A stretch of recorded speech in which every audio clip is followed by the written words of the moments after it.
Chairman नकीब Ansari को गिरफ्तार करो, बिस्कुट का सही जांच करो। बिहार सरकार से मांग है कि बिस्कुट का सही जांच करो। के जो संस्था बुनकर के अध्यक्ष है, ये लोग सोसाइटी के अंदर जो मनस्व पनपा है, जो लूट मचा है, जो घोटाले हुए हैं, उसका निरंतर जांच करा करके दोषी को सजा दिया जाए, जेल के अंदर बंद किया जाए। सरकार जांच करावे, कैसे बात करे? वो आदमी मिलते नहीं ना है, तो बात करे तैयार कहाँ है? अरे बात ध्यान रहते तो वो अध्यक्ष बने हुए हैं, 10 साल से वो 12 साल से लगे हुए हैं, तो उनको चाहिए था। साल उम्र हुआ। क्या मांग आप लोग कर रहे हैं? मेरा मांग है कि नकीब अहमद को और महफूज अंसारी को तत्काल प्रभाव से उनको जेल भेजवाइए और तब जांच शुरू करवाइए। चुनाव हो, उसके बाद चुनाव तो सरकार पैसा नहीं मिलता है, तो आप पैसा नहीं मिलता है तो आप चेयरमैन है, चेयरमैन आपको खाली करवाना है, नहीं खाली करवाना है तो उसको बंद करवाइए। नमस्कार, आदाब, सलाम, सत श्री अकाल। आप देखना शुरू कर चुके हैं सारा न्यूज। मैं रिजवी। देखिए, मैं भी मौजूद हूँ राजेंद्र नगर हैंडलूम भवन के बाहर, और जैसा कि आपको बताते चले, बुनकर संघ और हैंडलूम संघ के जो लोग हैं यहाँ पे एक दिवसीय धरना पर बैठ गए हैं।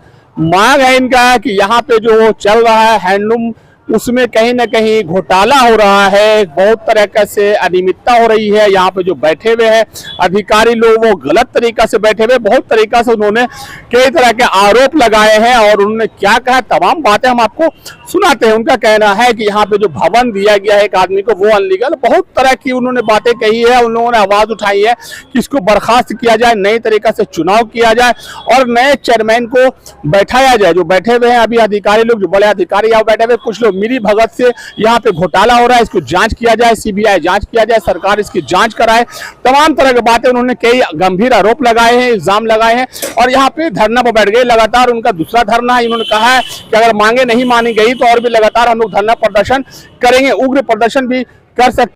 क्या मामला को लेकर आप लोग लगातार धरना प्रदर्शन करने के लिए हैंडलूम पर आ गए, क्या मामला? मामला ये बिहार राज्य हस्तकरघा बुनकर सहयोग संघ बुनकरों के उत्थान के लिए बना था, जिसको कि अभी तथित जो यहाँ के अध्यक्ष हैं, ये सोसाइटी के अध्यक्ष है, वो अपनी मनमानी कर रहे हैं और बुनकर लोग का कोई काम नहीं हो रहा है।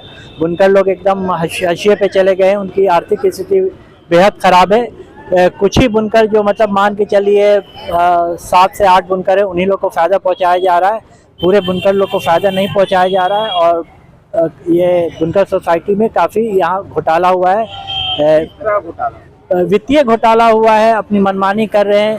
पूरे हैंडलूम भवन को इवेंट मैनेजर एक है, उनको होटल, बैंकेट हॉल और उनके व्यवसाय के लिए दे दिया गया है, जबकि ये हैंडलूम भवन बुनकर के व्यवसाय के लिए होना चाहिए, उनके उत्थान के लिए होना चाहिए। यहाँ उनका विश्राम गृह खुलना चाहिए, यहाँ अस्पताल होना चाहिए बुनकर लोग के लिए, जो भी बने, और उनके उनका शॉप होना चाहिए, प्रतिष्ठान होना चाहिए, जिससे कि वो अपना व्यवसाय आगे बढ़ाए, ना कि किसी कॉर्पोरेट को दे करके उसका उत्थान करना चाहिए और अपने निजी फायदे के लिए कॉर्पोरेट को ये दे दिए हैं, और जिससे बुनकर एकदम हाशिए पे चले गए हैं और आज हमारे उपरांत है एकदम।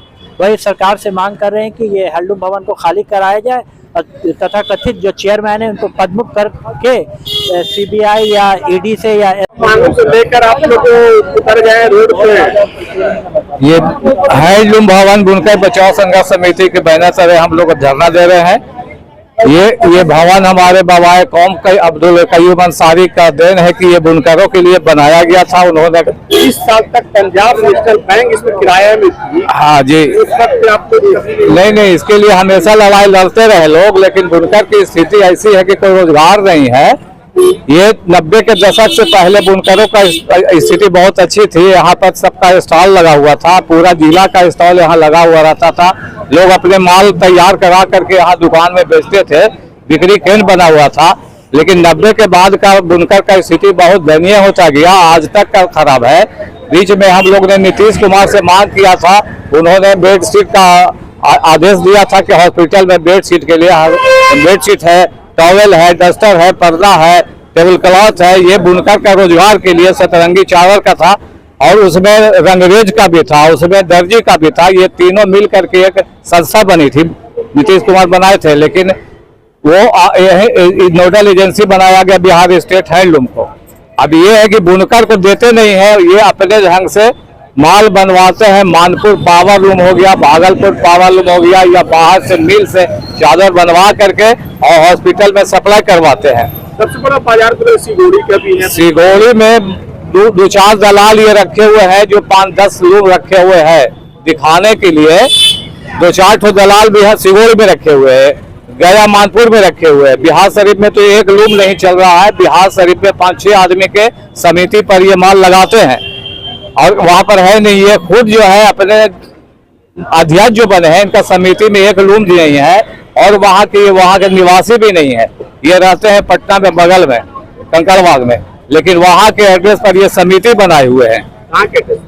बिहार शरीफ के। इनका समिति भी उनका खानदानी है लेकिन वहाँ नहीं रहते हैं।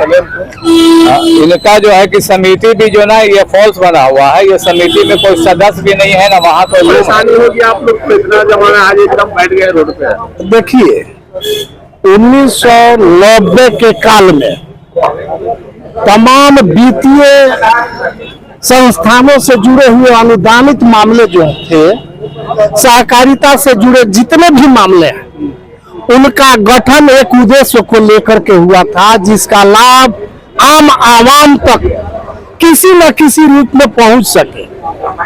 लेकिन बाद की सरकारों ने तमाम वित्तीय अनुदानित संस्थानों के साथ मजाक किया, जिसमें आज जहां हम आए हैं हैंडलूम भवन और बुनकर एसोसिएशन के बैनर तले व्यापक अनियमितता और लूट इसके अंदर मची हुई है।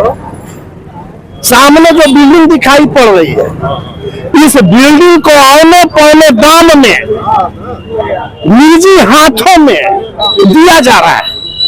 बिल्कुल नहीं, व्यक्ति विशेष के पास जा रहा है। अगर बुनकरों के हित में, चूंकि अभी चर्चाओं के दौर हेल्थ की बात क्या चाहिए, तो 90 के दशक में तमाम व्यवस्थाएं बुनकरों को दी गई थी। इस सोसाइटी के गठन का उद्देश्य ही था कि कच्चा माल सरकार द्वारा आपूर्ति किया जाता था, निर्मित माल तैयार माल को पुनः वापस लिया जाता था, जिससे बुनकरों के सेहत को सशक्त बनाने का काम किया जाता था। क्या मांग मेन हम लोगों का मांग एक ही है कि सोसाइटी के अंदर जो बेमनस्य पनपा है, जो लूट मचा है, जो घोटाले हुए हैं, उसका नियमतः जांच करा करके दोषी को सजा दिया जाए, जेल के अंदर बंद किया जाए। सरकार जांच कराए, सक्षम एजेंसियां जांच करेगी। अब जो गठित करके सोसाइटी इसके तथाकथित प्रबंध निर्देशन जो बन करके बैठे हैं, इनके चट्टे गट्टे लोग लूटे हुए हैं। मैं रमेश उपाध्याय, सिवान जिला बुनकर सोसाइटी। हम लोग जो बुनकर भवन बना था बुनकरों के हितों के लिए, बुनकरों के हितों की अनदेखी हो रही है और कुछ खास तरह के लोग यहाँ पर लूटने पाटने का काम कर रहे हैं। बुनकर भवन में बहुत सारा अवैध कब्जा है, वो किराया तक नहीं देते हैं। ऊपर से 20-20 साल के लीज पर भवन दिया जा रहा है, होटल खुल रहा है, बैंकेट हॉल खुल रहा है।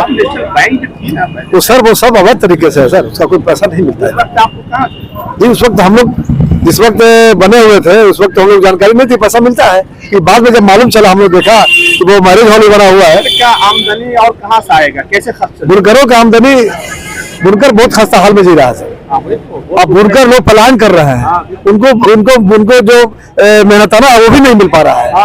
हमारा है कि नहीं, बुनकर की हालत यह है कि 10 लाख बुनकर है, लेकिन बहुत सारा बुनकर का तो हालत खराब हो गया। आपका दरभंगा खत्म हो गया, आपका वहाँ खत्म, सब तो खत्म हो गया, यहाँ पे भागलपुर खत्म हो गया और सिगोड़ी में कुछ और बचा हुआ है।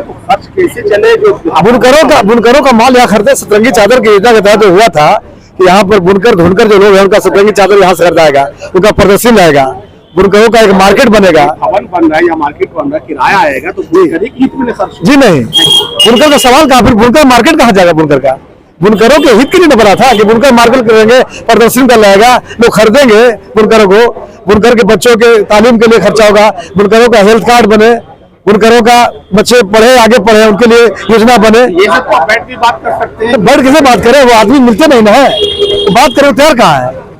अरे बात तो हम रहते तो वो अध्यक्ष बने हुए हैं, 10 साल से वो 12 साल से लगे हुए हैं, तो उनको चाहिए था ठीक है। तो फर्जी चेयरमैन बने हुए 9/1/19 को बिहार राज्य रीजनल उपस्थित हो गया। उसके बाद 6/3/19 को फर्जी महफूज अंसारी को बहाल कर दिए और महफूज अंसारी और एक विनोद तिवारी जो चक्की चलाने वाला निर्वाचन पदाधिकारी बना दिए उनका। और बड़ा बाबू को रखे हैं 75 साल का, वो भी शो कॉल्ड है, खाली साइन करता है और पैसा लेता है।